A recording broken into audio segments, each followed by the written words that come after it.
o pessoal do teatro. Nós conseguimos a utilidade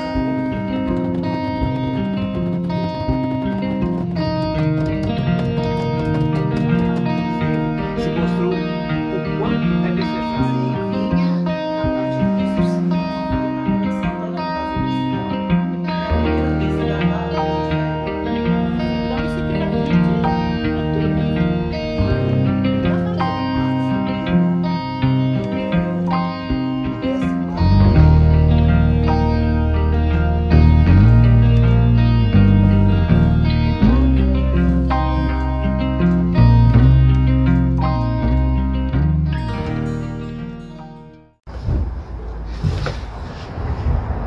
Meu nome é Gersinho Alves Batista. Sou nascido aqui na Várzea e tenho hoje 57 anos. E desde então, né, a Várzea é um lugar que reúne várias tradições, né, da cultura brasileira, da cultura de Lagoa Santa. E a gente foi criado nesse meio. A escola da gente foram as pastorinhas, são as folias de reis, o candombe e os teatros também que a gente criava desde sempre, né? Que a educação da gente enquanto menino, mesmo naquele tempo, sempre foi o teatro nas casas, o teatro espontâneo, né? De toda criança. E uma das principais atividades do grupo, ela se fundamenta justamente no teatro. Pan vem do nome do deus grego, que é o deus da alegria, né? É o deus de uma certa forma do teatro, das artes também. E pândega vem daí, desse lugar, que eu sou também formado no Teatro Universitário da UFMG. E quando a gente uniu o teatro, a capoeira Angola, a tradição do reinado de Nossa Senhora do Rosário, a dança afro-brasileira, a gente começou a desenvolver uma técnica de preparação do ator, de preparação do artista, a partir da cultura do seu próprio país, da sua própria cultura. Essa preparação já desde criança, né? Desde criança que a gente vem desenvolvendo isso, os cantos, a memória da sua própria história. E é isso que faz a identidade de um artista ser forte, né? Na nossa opinião, no nosso trabalho, na nossa linha de pesquisa, o artista tem que se firmar justamente na sua tradição, né? No seu desenvolvimento. Então, a capoeira Angola, eu hoje, depois de 23 anos de atuação na capoeira Angola em Belo Horizonte, eu venho do grupo de capoeira Eu Sou Angoleiro, coordenado pelo mestre João, que foi discípulo do mestre João Pequeno. Esse mestre João Pequeno foi discípulo do mestre Pastinha, que foi discípulo de um africano, sabe, que o ensinou isso para se defender da opressão, do bullying. Então, o mestre Pastinha era um menino pequeno, franzino, que apanhava na rua. Nisso, um africano, que chamava Benedito, esse africano, observava aquilo da janela, achou aquilo uma coisa muito ruim, né? Que ninguém deve ficar oprimindo os outros. Então ele chamou o mestre Pastinha: vem cá, ao invés de você ficar soltando a raia aí na rua, porque lá na Bahia papagaio chama a raia, vem pra cá que eu vou te ensinar. E aí o mestre Pastinha foi aprendendo com esse africano as artes da defesa. Essa arte da defesa, a capoeira Angola, né, que é a capoeira mais antiga que se tem notícia, é a capoeira que tem mesmo as técnicas do negro africano, que misturou com a dos indígenas, né? Ele foi aprendendo essa capoeira, e nisso até que um dia, né, ele conseguiu vencer seu opositor. E nisso Pastinha foi desenvolvendo na vida uma capoeira que traz também a arte, que traz também o desenvolvimento do ser humano. Não só uma capoeira que faz o desenvolvimento do físico e da ginástica olímpica.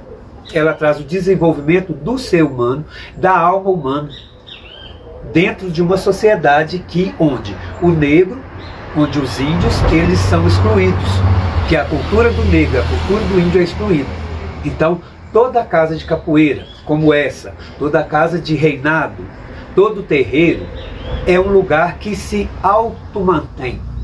Ou seja, que é autossuficiente, tem que ser, nós temos que ser autossuficientes.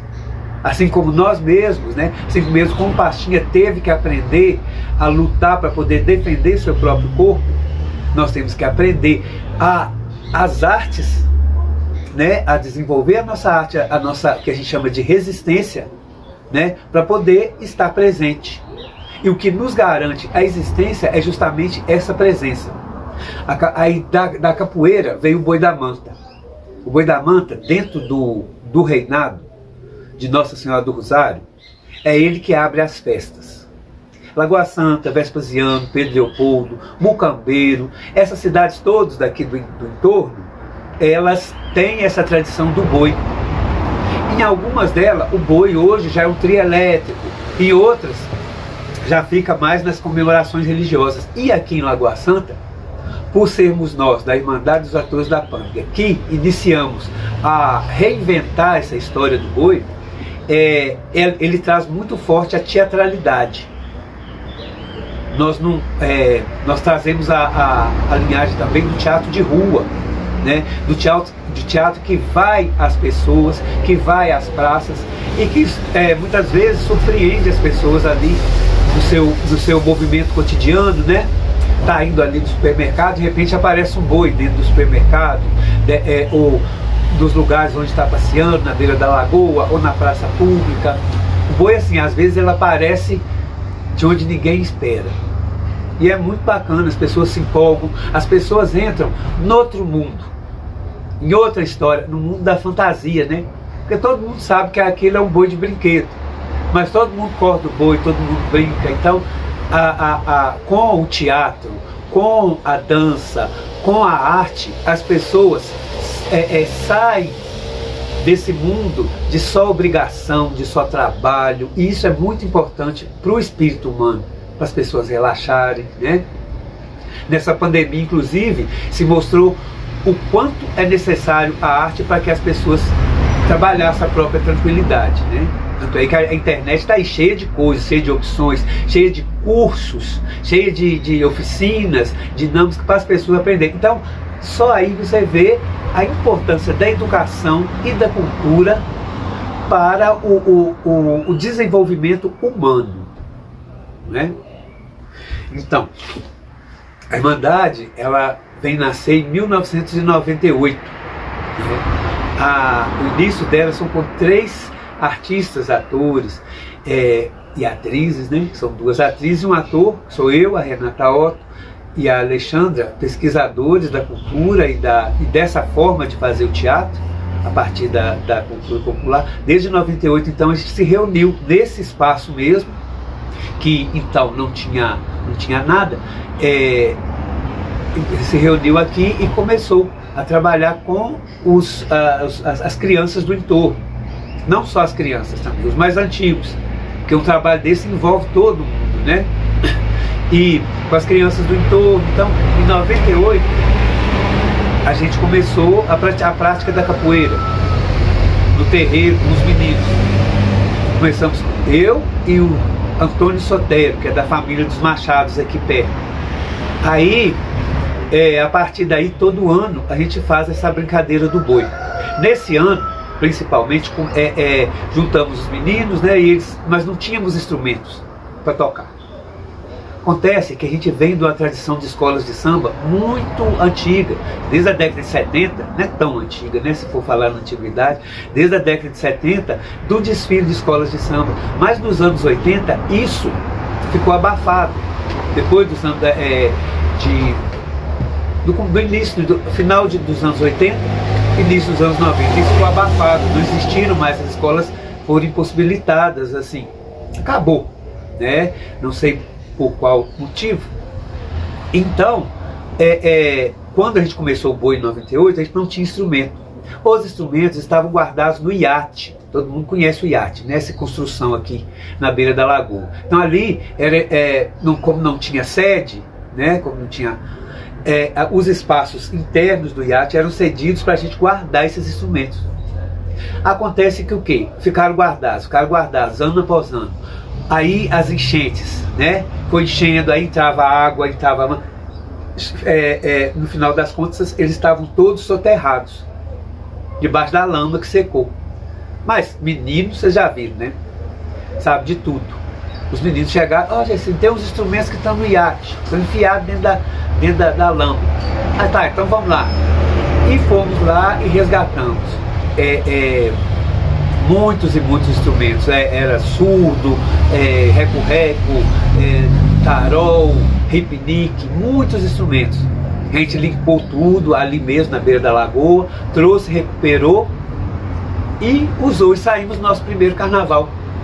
Tínhamos uma boneca muito grande que a gente trabalhava com ela, chamava Clementina, chama, que ela sai até hoje, e o boi. A gente estava começando a saber como que se fazia o corpo do boi. Foi buscar, aí chegou um primo meu com uma cabeça de boi, com chifre e tudo, e a gente começou a trabalhar, né? As técnicas que a gente trabalha aqui na Irmandade é a construção de instrumentos, que daí a gente devolveu, né, esses instrumentos para a escola de samba, eles guardaram, e fomos construir os nossos próprios instrumentos. Fomos aprender nas casas de reinado, que também a essa época já tinham muito poucos mestres que sabiam como fazer. Então a gente levou os meninos lá, começamos a aprender a fazer a queimadeira, que era boa e tudo. Então hoje em dia nós criamos nossos instrumentos, nós aprendemos a fazer os instrumentos, já até ensinamos a fazer os instrumentos. Então precisávamos de fantasias. Carnaval é fantasia, é cor. Nós fomos buscar onde? Na Folia de Reis.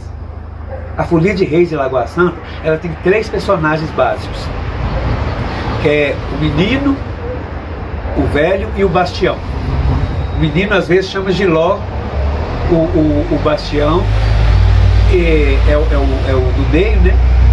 E o mais velho é o velho, que também se chama guarda-morte em outras folias, que de uma folia para outra vai mudando.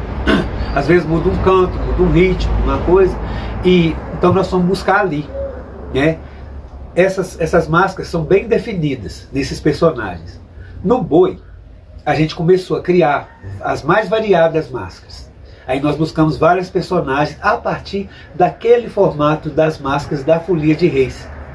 Eu já sabia trabalhar com papel machê, com papel colê, então começamos a trabalhar aí, com máscaras feitas também de gesso, e fomos explorando esse universo da máscara.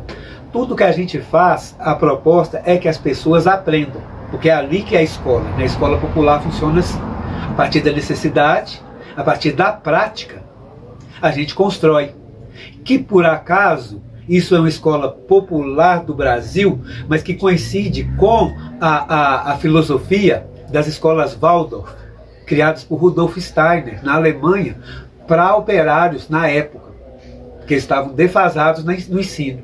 Hoje essas escolas são muito bem conceituadas, inclusive tem uma aqui em Lagoa Santa, né? Então essa prática é uma prática assim, eu acredito que esses fundadores dessa escola Waldorf, eles foram buscar também na cultura popular, também na cultura ancestral, porque o nosso conhecimento está na cultura ancestral, né?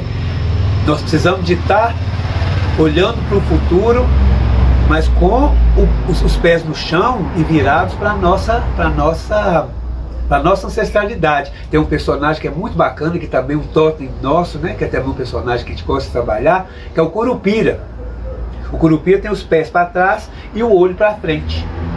Você enxerga o futuro sem estar esquecendo do seu passado, né? Isso também vai dizer Bob Marley, né? Que fala, in this future we can forget the past. Nesse futuro maravilhoso, nós não podemos esquecer do nosso passado. Então, é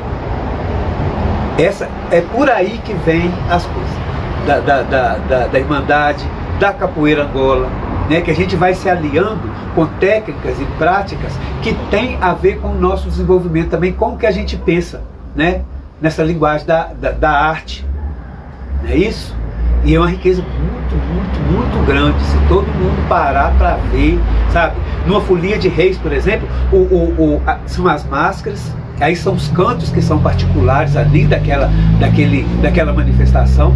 Os cantos estão dizendo coisas, estão dizendo histórias, estão dizendo de como é feito aquele povo, né? De como é feito aquele coletivo. E isso se dá na capoeira, se dá no boi, se dá no reinado, né? Porque é a cultura oral. Ou seja, nós vamos repetindo histórias e para que fiquem na imaginação e na mente das pessoas como valor, como valores, né? É mesmo assim, tem coisas, por exemplo, que a gente fala, tanto em todas essas tradições, terra alheia, pisa no chão devagar. Isso é um fundamento da educação. Terra alheia é o quê? Casa dos outros. Você não chega na casa dos outros, né, mexendo em tudo, fazendo as coisas. Não, você pisa no chão devagar. Isso vale tanto para a educação de uma criança, quanto para a educação do adulto, né, quanto para as relações exteriores, né? Você vai chegar, um diplomata de um país vai chegar com todo o protocolo dentro de outro país. Então são vários e vários e vários ensinamentos que nós trazemos aqui da nossa cultura, que estão aí para todo mundo aprender, né? Então, essas técnicas de interpretação, então elas são aprendidas no cotidiano. Nós temos aulas permanentes e eu falo aulas, mas são vivências permanentes e constantes de capoeira Angola.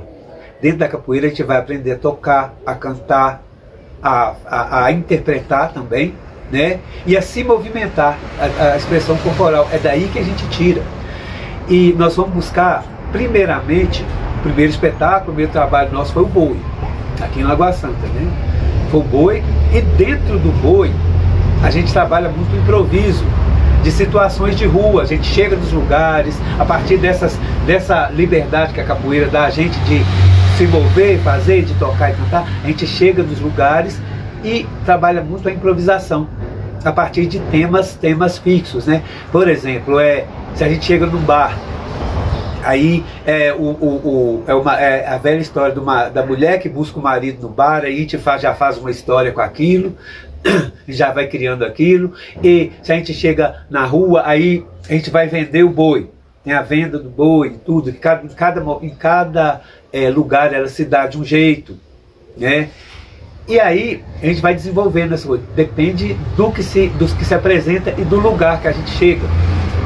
Se a gente chega numa igreja, então a gente já vai fazer cantos, né, relativos àquilo. Se a gente chega na lagoa, a gente vai fazer, né? Se a gente chega num terreiro de umbanda ou de candomblé, a gente já vai fazer as reverências necessárias ali, já vai contar as histórias daquilo. Então, esse foi o primeiro trabalho, que não é um primeiro trabalho que se acabou. Ele vem nesses anos todos. Muitas vezes esses personagens vão trocando. Até hoje a gente pode... Eu com vocês aqui, eu posso sair e fazer um boi. Com certeza. Né? E a gente vai desenvolver a partir dali. Da habilidade que cada um tem. Então, o primeiro foi esse. Depois nós criamos a Moça que Virou Cobra, a partir da literatura de cordel. Foi um trabalho que a gente criou também. Ele foi, inclusive, pelo Fundo de Amparo ao Trabalhador, na época. Eu acredito que foi no ano 2000 que a gente fez isso, né? Esse trabalho, todo trabalho que a gente faz, então ele se amplia para as outras apresentações. A gente faz ele em diversos lugares. A gente faz esse trabalho na rua, a gente faz em espaço fechado, né? A gente vai experimentando jogar com o espaço que a gente tem. Depois nós fizemos... O último trabalho que a gente fez agora foi A Onça e o Bode. Fizemos várias versões da Moça que Virou Cobra, tem várias versões do boi. O último agora, a Moça que Virou Cobra foi o outro. O último agora, então, foi A Onça e o Bode. né, que são com 8 atores, todos os músicos, todo mundo é capoeirista, e a gente utiliza a linguagem da capoeira na interpretação. É muito mais evidente a linguagem da capoeira. A gente fez para espaço fechado mesmo, fechado, ou um espaço fixo, né? A gente não é no cortejo, a gente trabalha parado, e um trabalho que se adapta muito aos teatros e aos anfiteatros, né? O espaço mais parado. Então é muito interessante. Esse trabalho ele foi contemplado com o prêmio da Funarte, Circularte, né? Então tem essas parcerias que a gente vai fazendo ao longo de coisa. E os trabalhos da gente não tem tempo definido. A gente faz uma temporada, faz outra, e faz outra, se necessitar, a gente troca de atores. Então são peças de repertório mesmo que a gente fala, né? Que ficam, a gente monta, remonta, refaz, né?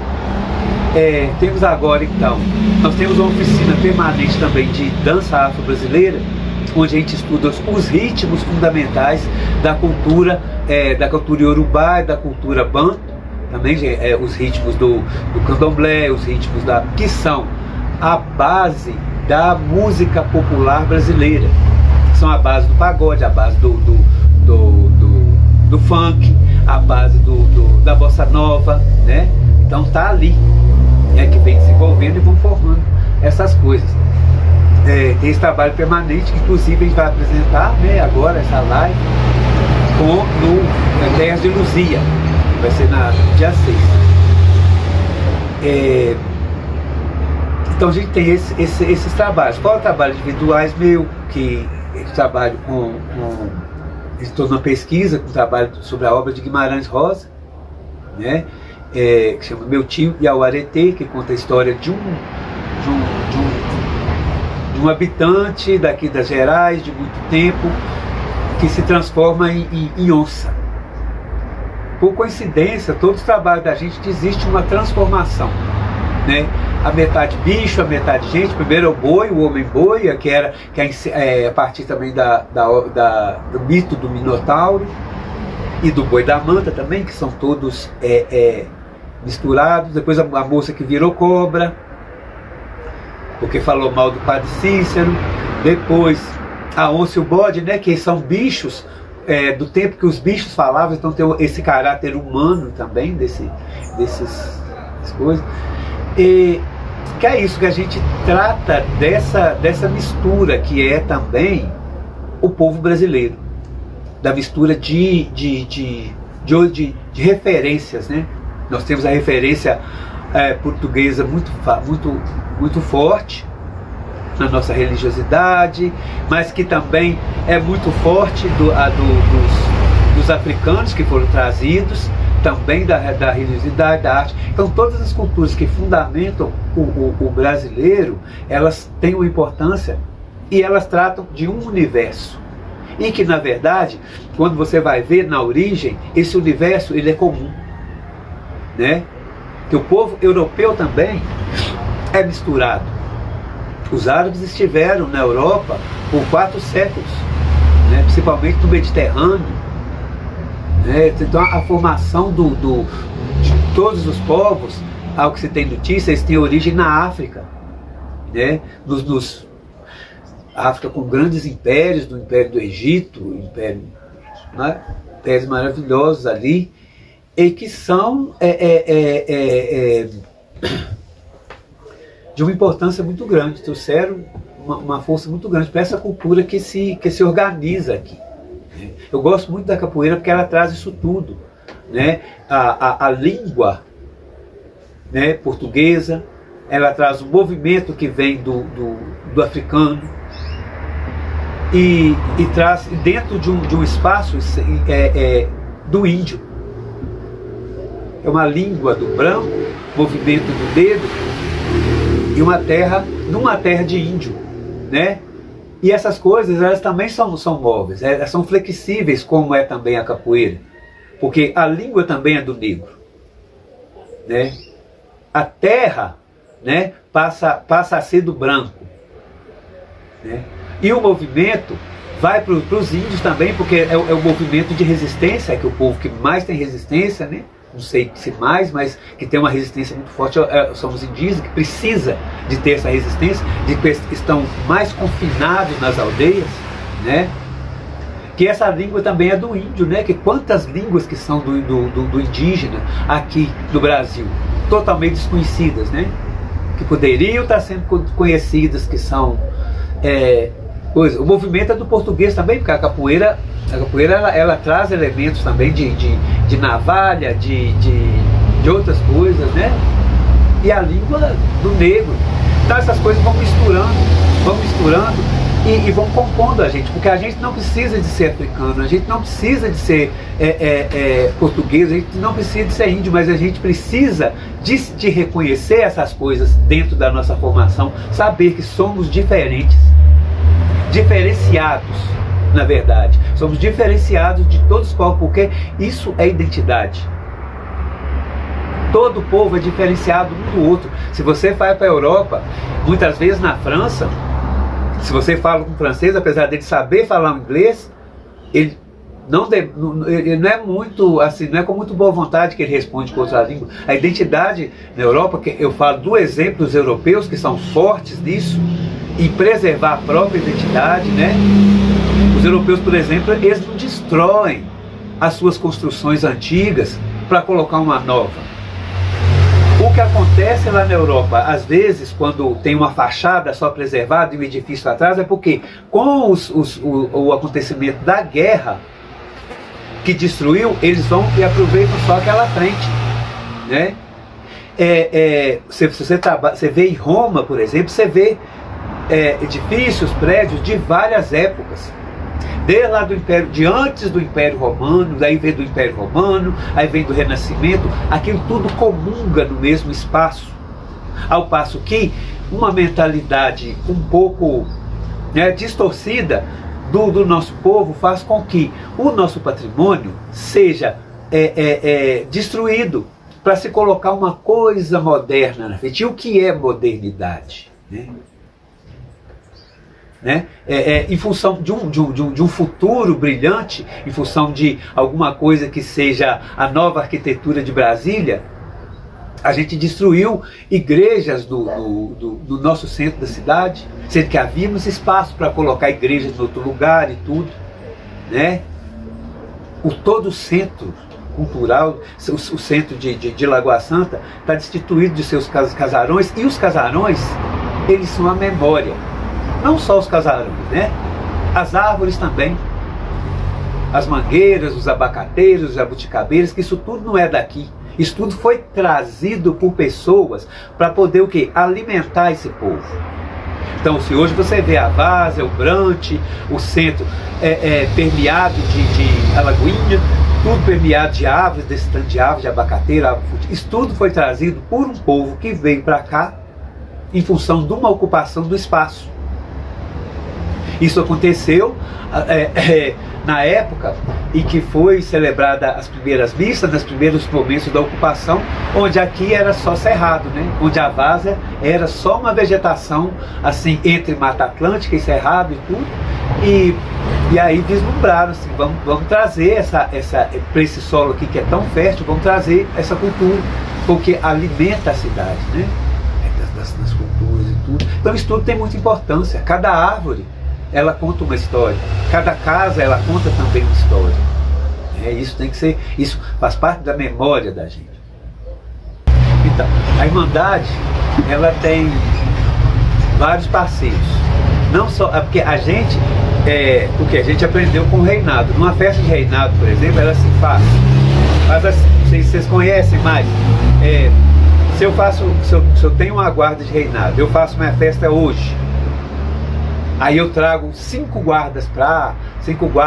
grupos para poder ajudar nessa festa. Ou seja, para cantar, dançar e louvar com a gente aqui, fazendo aquele espetáculo, né, que é o reinado dos reis, são os cortejos.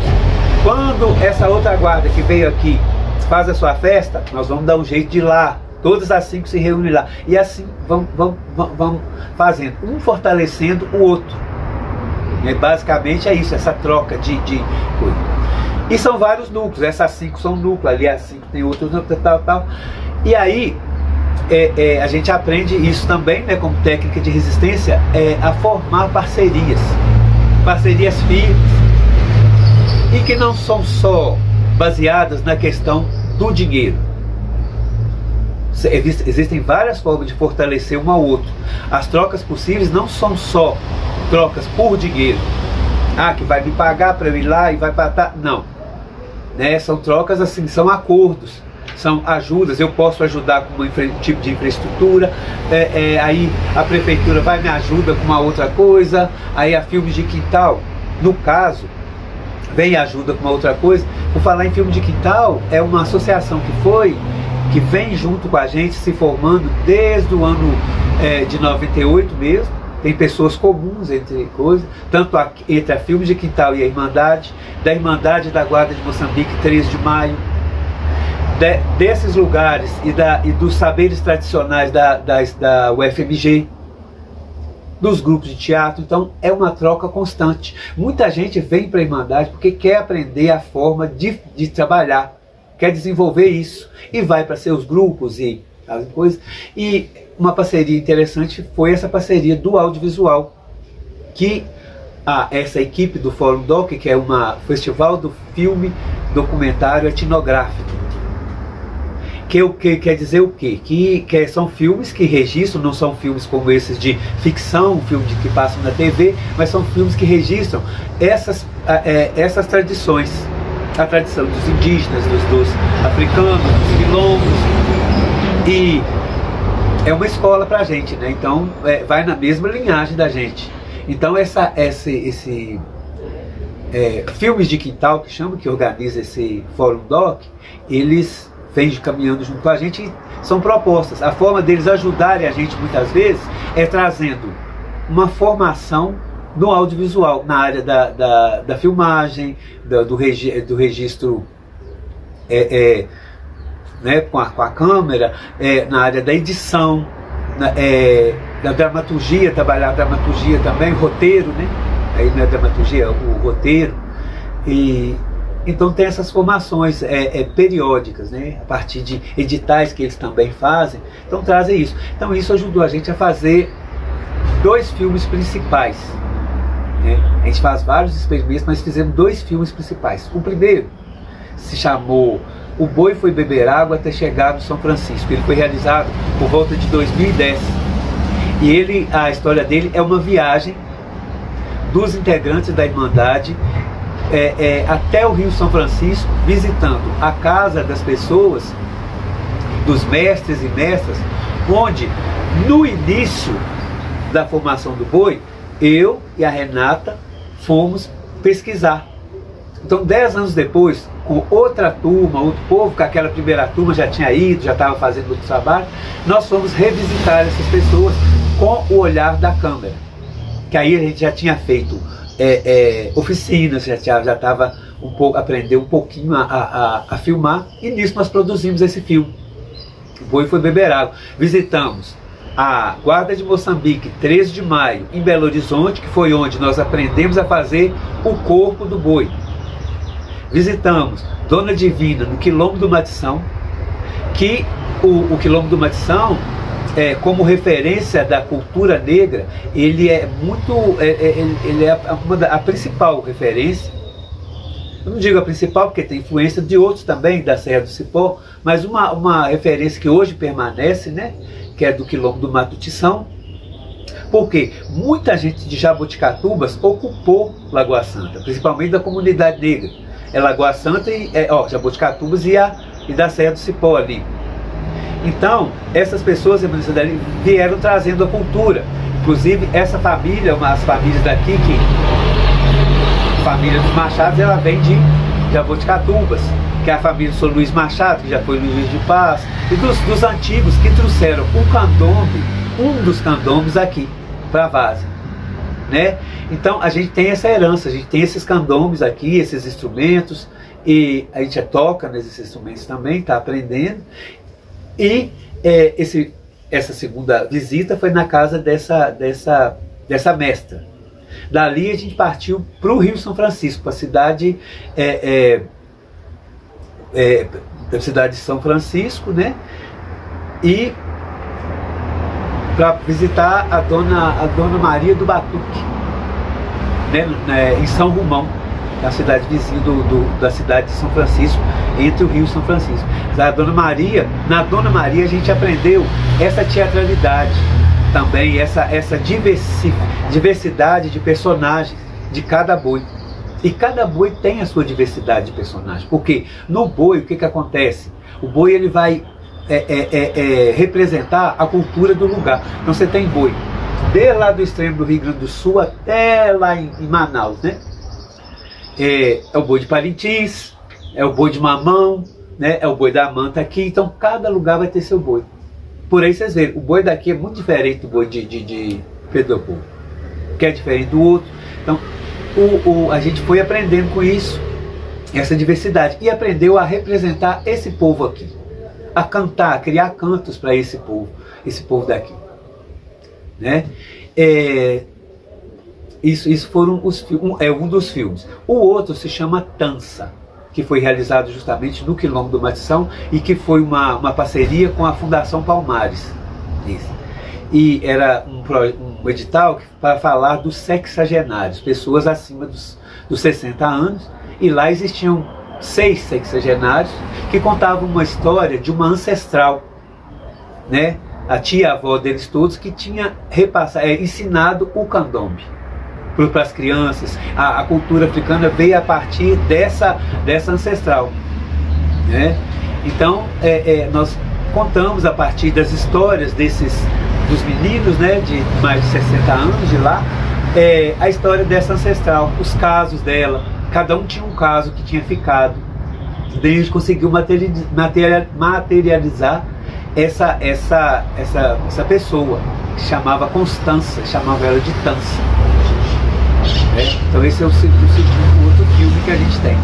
Além de pequenas produções, pequenos curtas, coisas assim, bem experimentais, né, menos trabalhadas. E agora nós estamos indo para o terceiro, que vai falar justamente dessa trajetória da Irmandade, trazendo esses mestres,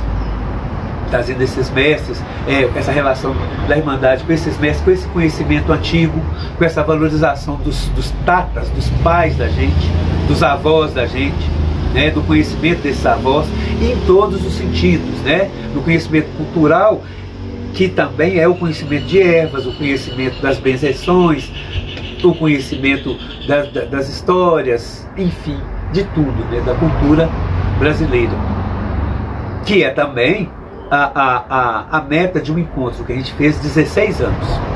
Por 16 anos, desde 2004, o primeiro foi em 2004, nós trabalhamos com o patrimônio material e imaterial de Lagoa Santa. Tivemos uma ideia, porque somos agentes culturais, né, espontâneos. Muitas vezes a capoeira precisa de pedir, implorar para a escola para poder fazer uma oficina ali dentro, para poder ocupar aquele espaço. Porque, como a gente também não tem espaço e tudo, eu e os outros capoeiristas da cidade também, né? Às vezes trabalhamos isso no fim de semana e tudo. Então a gente, imaginando uma coisa, porque Lagoa Santa tem toda essa representatividade dentro da história da humanidade, né? A partir de Lagoa Santa, das descobertas da região de Lagoa Santa, a gente sabe que antes mesmo da ocupação que veio pelo Estreito de Bering, nós também já tínhamos pessoas aqui. E isso é comprovado pela existência de Luzia, né, que é esse de Luzia, da preguiça gigante, do tigre dente de sabre e de toda essa riqueza, né, que foi descoberta, que foi estudada aqui, né? Então, por esse patrimônio material que a gente tem, por esse patrimônio imaterial que é da cultura negra, da cultura indígena, que é até um pouco desconhecida, né, a cultura indígena do lugar, apesar de ter muito material de estudo. No Museu do Castelinho tem muita coisa que foi recolhida pelo Mihal Banyai e que hoje, né, está sob os cuidados do Estado. Então, nós começamos a organizamos o que nós chamamos de Encontro de Culturas de Raiz Lapinha Museu Vivo. Esse encontro, ele trata tanto da cultura imaterial, foram 16 anos tratando disso, envolvendo os agentes da prefeitura, os agentes do Estado, dessa área, né, de patrimônio e de arqueologia, envolvendo também as escolas públicas. Em todos esses anos houve atividades nas escolas públicas, que foi o quê? Nós trouxemos para as escolas públicas nas semanas anteriores, na semana anterior, no encontro, uma vivência de elementos do congado, de elementos da dança afro-brasileira, da capoeira. Apresentamos aos alunos isso e propostas de continuidade dessas atividades na escola, que nem sempre foram contempladas, porque falta de possibilidade mesmo de programas específicos que fomentassem isso, né? E, além disso, o Festival do Filme Etnográfico, que era passado muito para o EJA, mas também para os outros alunos. Trouxemos pessoas e representantes das comunidades indígenas para mesas redondas aí nessa semana, né? Pessoas do Brasil inteiro, do Pará, de Belém, que vinham para esse encontro, que se disponibilizavam, que é um encontro também de troca, né? São parcerias também que a gente fez com o Sítio do Rod, com os escaladores da Lapinha, com o pessoal que fazia esse trabalho cultural lá e fazem até hoje. E esse retorno para essas escolas também reunimos esses mestres da cultura local, do candomblé, do matição, do açude, os mestres aqui da várzea, do Brante, de todo lugar, com mestres do Brasil, como o mestre João Pequeno, que é um ícone da capoeira Angola, mestre Curió da Bahia, mestre Gil do Alfinete, mestre Boca Rica, mestre Moraes. Se vocês pesquisarem, esses mestres são as maiores referências da capoeira Angola no mundo, né? E trouxemos esses mestres, colocamos junto nessa discussão com os mestres locais. Aí tem uma vertente também do Maranhão, que são os mestres do tambor de crioulo. Isso tudo por quê? Que tem pessoas no grupo que são dessas tradições. A gente não pega uma coisa aleatória ali, vamos pegar do Maranhão porque é bonito. Não, porque tinha um mestre aqui que trabalhava com a gente, que fazia capoeira, que tinha essa referência, tinha um conhecimento com esse mestre. Tudo tem essa ligação, né? E fazer as coisas assim, bem, uma preocupação da gente, né? Isso, a gente trouxe os mestres do samba, da velha guarda do samba de Belo Horizonte e daqui de Lagoa Santa, além de pessoas da igualdade racial, que aí vai mais para o âmbito político, da política, junto com a liderança política local e a liderança política do Estado. Às vezes vieram pessoas de partidos e de propostas. O encontro é aberto. Chega e propõe quem quer. Se você tem dinheiro, você faz. Se não tem dinheiro, você faz assim mesmo. Se você colabora. Trouxemos mestres da dança afro-brasileira, o Mamour Bar, que é um senegalês, que formou muita gente em Belo Horizonte, outros mestres, muita gente. Então é um encontro de mestres, encontro de cultura de raiz. E que o primeiro se chamava Menino, quem foi seu mestre? Então é esse o cuidado que a gente tem, é esse o trabalho que a gente tem com a nossa própria tradição. Muitas vezes você trabalha numa escola particular, porque tem uma remuneração boa, e as escolas particulares estão mais atentas para a cultura brasileira, muitas vezes. Eles buscam muito mais do que a escola pública enriquecer o conhecimento dos alunos dessa cultura brasileira, para dar uma articulação muito maior. Também porque tem mais recursos também, né? São designados mais recursos com isso. A primeira vez que eu dei aula na escola particular foi no Pitágoras. Foi em 97, por aí. E ao chegar aqui, nesse lugar, depois de um sucesso dessa oficina nossa lá e tudo, de uma troca muito boa, era o projeto Viver dentro do Pitágoras, que trabalhava justamente com essa sensibilidade da coisa. Eu cheguei aqui e encontrei os meus sobrinhos, os amigos deles, tudo aqui na porta sem fazer nada. Aí fui olhar para dentro da escola deles, e não tinha essa contemplação para essa espontaneidade dessa manifestação cultural inata, porque eram e são filhos, netos, sobrinhos de candombeiros, de folieiros, e que essa cultura, há uma lacuna em Lagoa Santa dessa cultura. Coincidentemente, a lacuna da chegada da televisão, né? Eu acho que é a televisão que veio fazer esse afastamento, né? Que ao seu tempo, assim como a internet hoje faz o afastamento das pessoas, né? Das crianças que ficam lá isoladas, né? Do tijolinho e tudo, o isolamento de uma pessoa para outra, que às vezes você vê namorados namorando, um no celular, o outro no outro. Aí teve essa lacuna muito grande, e quem é que vai preencher isso? Porque os resultados disso são catastróficos depois. É justamente o afastamento do ser humano da sensibilidade tão necessária, e que é despertada e é exercitada pela arte, né? Então, o que vai ser o nosso mundo sem uma arte, sem o desenvolvimento da arte, sem essa troca que a arte permite de emoções e tudo. E por aí vai se aprofundando, né? Tem muito caso, nossa senhora, mas tem caso, né, de todo quanto é tipo, de tudo quanto é jeito. Tem as histórias de, assim, é uma casa de resistência. E resistência não é brincadeira. Então tem várias histórias do boi que vai mesmo contra várias coisas, né? A gente vem de uma educação e de uma... Nós da década que nascemos na década de 60, a gente foi criado ouvindo Caetano Veloso, Aldir Blanc, João Bosco, e esse povo todo, Gilberto Gil, esse povo todo falava pra gente de uma repressão, de uma ditadura e de uma liberdade, que a gente nem sabia qual que era a liberdade, que eu nasci em 64, né? O ano do golpe. Então eu fui criando e entendendo o que é liberdade, foi com essas pessoas, foi com esses artistas, né? Então, sempre no Brasil, e para você manifestar sua arte, ainda mais se é uma arte que sai fora dos padrões convencionais, né?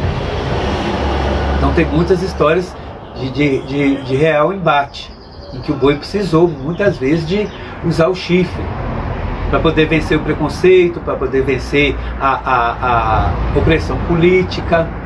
Mas a maioria das histórias foi mesmo histórias boas, porque a gente busca alegria, né? Apesar dessas histórias, muitas vezes as histórias ruins, elas marcarem mais, mas as histórias de alegria foi porque essa que é a busca da gente. É a busca por uma situação de alegria, de divertimento, de aprendizado, né? Então, uma história foi um 7 de setembro que a gente foi fazer um ensaio e tudo, então a gente estava perto de a gente foi para o Areião, então estava acontecendo um jogo de futebol e a gente passando com boi, e nesse trabalho foi uma das primeiras vezes que a gente usou fogos de artifício. A gente foi experimentar, né? Então eram aquelas baterias assim que ficavam, deixava lá e ligava, pum, aí saíam os fogos todos. Aí o boi passando e ali brincando, e o futebol lá. Pois quem foi acender a bateria, acendeu, mas deixou desequilibrar.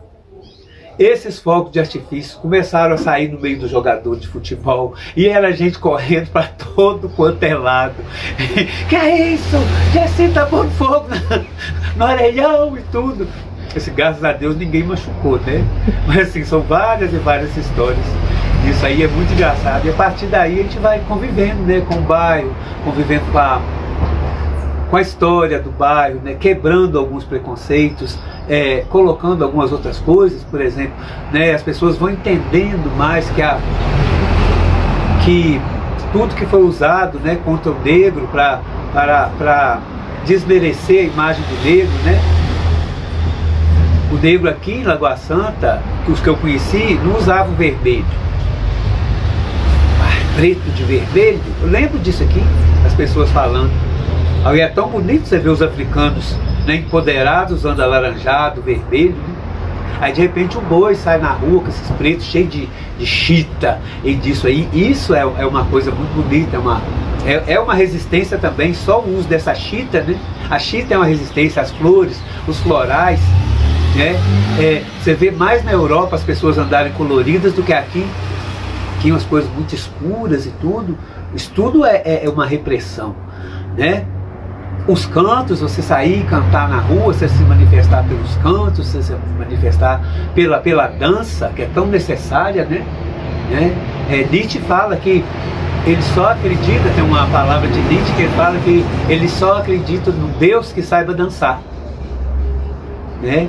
E a partir daí, essa que é muito a nossa referência, né? A gente também acredita numa realidade divina, que o artista, ele traduz, né, as palavras do divino para os seres humanos comuns, né? Então a arte que a gente acredita é essa, que seja a tradução do divino, né? Do divino que não tem uma particularidade, do divino geral, o divino que representa essa ideia de um universo perfeito e equilibrado.